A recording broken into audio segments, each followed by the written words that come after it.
Have you ever imagined being so rich that you could just reach into a bag full of cash and grab handfuls of money whenever you wanted to buy something? It sounds great in theory, but in a hyperinflationary economy, that fantasy turns into a nightmare. In places like Zimbabwe and Venezuela, there were periods when people carried enormous stacks of cash and still couldn't afford basic necessities. Not because they lacked money, but because their currency was losing value so fast that buying something as simple as eggs required transporting money by the cartload. Counting it took too long. So many shops simply waited instead. So what exactly is hyperinflation, and why can it destroy an economy in such a short period of time? To understand that, we first need to start with ordinary inflation. Inflation is the gradual increase in prices of goods and services over time, meaning you need more money to buy the same thing than you did before. For example, a loaf of bread that cost 15,000 dong a few years ago might now cost 20,000 dong. That's inflation. In economics, inflation is usually explained by two main forces. The first is demand pull inflation, which happens when demand rises faster than supply. The second is cost push inflation, which occurs when production costs like wages or raw materials increase, forcing businesses to raise prices. However, in the cases of Zimbabwe and Venezuela, inflation came from a different and far more dangerous source: governments and central banks creating excessive amounts of money to finance spending and cover budget deficits. When a money supply grows much faster than the production of real goods and services, the currency loses value, prices surge, and public trust begins to collapse. Hyperinflation is an extreme form of inflation in which prices rise so rapidly that they become almost impossible to control. There is no universally agreed numerical threshold, but one of the most widely cited definitions comes from economist Philip Kagan, who described hyperinflation as a situation where inflation reaches 50% per month or more. 50% per month might not sound catastrophic at first, but when that rate compounds month after month, purchasing power is destroyed at an astonishing speed. Prices no longer rise annually or quarterly, but weekly, daily, or even hourly. The key point to understand is this: the foundation of an economy is not money, but real goods, services, and productive capacity. Money is simply a tool that makes exchange easier. A country does not become wealthy by printing more currency. It becomes wealthy by producing more value. When a government creates large amounts of money without a corresponding increase in production, that excess money chases a limited supply of goods. Sellers raise prices to protect themselves. Consumers rush to spend money as quickly as possible before it loses value. This behavior fuels further price increases. At that point, inflation stops being a technical economic issue and becomes a crisis of confidence. Once people lose trust in a currency, they stop treating it as a store of value. They switch to foreign currencies, tangible goods, or informal markets. And when that happens, the formal economy begins to break down. Zimbabwe was not always an economic disaster. After gaining independence in 1980, the country initially had strong agricultural output and export capacity.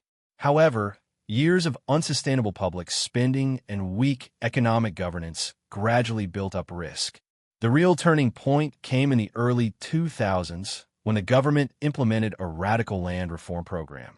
Commercial farmland was seized without adequate compensation and redistributed to individuals with little farming experience.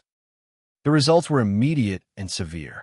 Agricultural production collapsed, food shortages emerged, exports declined, and foreign currency reserves dried up. Despite the collapse in output, government spending did not fall accordingly.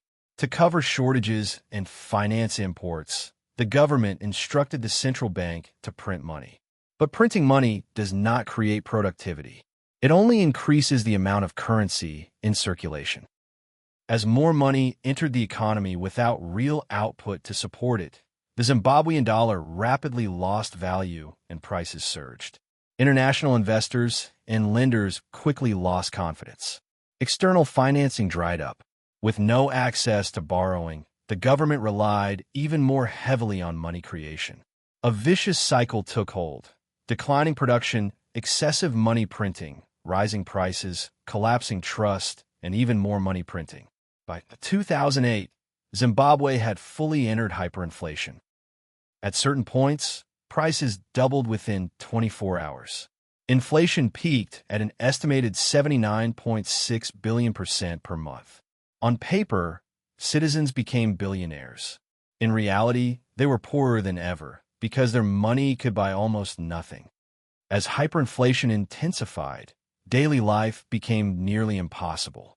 A loaf of bread that once cost millions of Zimbabwean dollars soon cost billions, then trillions. People carried bags and wheelbarrows of cash just to buy food. Counting money was impractical, so many businesses switched to weighing it instead. Savings evaporated overnight.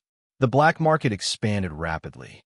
The national currency was avoided whenever possible, replaced by foreign money or barter. The government attempted cosmetic fixes, such as removing zeros from banknotes to simplify transactions. But these measures addressed the symptoms, not the cause. At one point, Zimbabwe issued the largest denomination banknote in history, 100 trillion Zimbabwean dollars. Even that note eventually became insufficient to buy a single loaf of bread. In February 2009, Zimbabwe effectively abandoned its national currency and allowed transactions in US dollars, euros, and South African rand. Dollarization stabilized prices in the short term, but it also meant the government lost control over its monetary policy. Rebuilding trust proved extremely difficult. Economic collapse triggered social and political instability, and Zimbabwe became dependent on international assistance from institutions like the IMF and World Bank. What had once been one of Africa's most promising economies was left impoverished, with mass immigration and long-lasting damage. Hyperinflation is not merely an economic statistic. It is the moment when money, the very foundation of modern society, stops functioning as a store of value, a unit of account, and a medium of exchange. When that happens, trust collapses. Zimbabwe's story is not just about trillions printed on paper. It is about what happens when confidence in a system erodes faster than prices rise. Once trust is broken, restoring it takes years, sometimes generations. Hyperinflation does not begin with wheelbarrows of cash. It begins quietly. Declining production, fiscal imbalance, policy missteps, and the temptation to print money as an easy solution. By the time prices are changing hourly, the real damage has already been done. Zimbabwe eventually stabilized by abandoning its currency.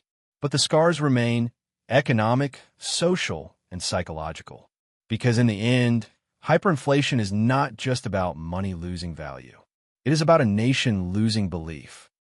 And rebuilding belief is far harder than printing banknotes. Thanks for watching, and I'll see you in the next video.